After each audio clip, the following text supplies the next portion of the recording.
Në hapje të këtij manifestimi tradicional të bizneseve vendore dhe atyre të huaja, presidenti i Kosovës Hashim Thaçi cilësoi rritjen e vazhdueshme të këtij panajeri që nga viti në vit. Ky aktivitet promovues sipas presidentit Thaçi jep një kontribut me vlerë të veçantë për shkëmbimet tregtare të Kosovës, si me shtetet e rajonit ashtu edhe me gjerë. Presidenti Thaçi tha se të gjithë duhet ta mbështesin fuqimisht integrimin e Kosovës në tregun e përbashkët të Bashkimit Evropian dhe të përpiqen që të sigurojnë tregje të reja për prodhimet dhe shërbimet kosovare, si dhe për zgjerimin dhe konsolidimin e tregjeve tona ekzistuese. Rritja ekonomike e vendit mund të vi vetëm nëse integrohemi shumë mirë në tregjet ndërkombëtare. Prandaj, të gjithë duhet të mbështesin fuqimisht integrimin e Kosovës në tregun e përbashkët të Bashkimit Evropian dhe të përpiqen për të siguruar tregjet të reja për prodhimet dhe shërbimet kosovare, si dhe për zgjerimin dhe konsolidimin e tregjeve tona ekzistuese.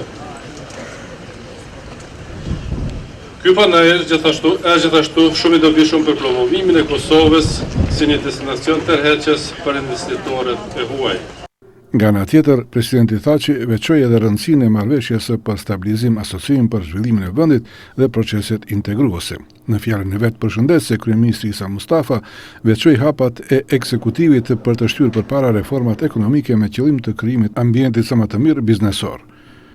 Kemi bërë disa reforma të rëndësishme sa i përket politikave fiskale, të cilat në pikpamje të deklarimit bizneseve po shprehen pozitivisht në të bërë biznes, dhe një ambient krejtësisht më të mirë ekonomik se sa që kemi pasur deri më tani.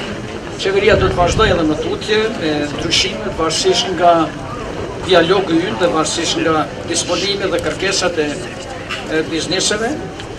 Do të vazhdojmë po ashtu të krijojmë një ambient për të përgatitur bizneset tona që të implementojmë marrëveshjet për stabilizim asociim për të cilën tani edhe presidenti i Republikës Kosovës foli para jush.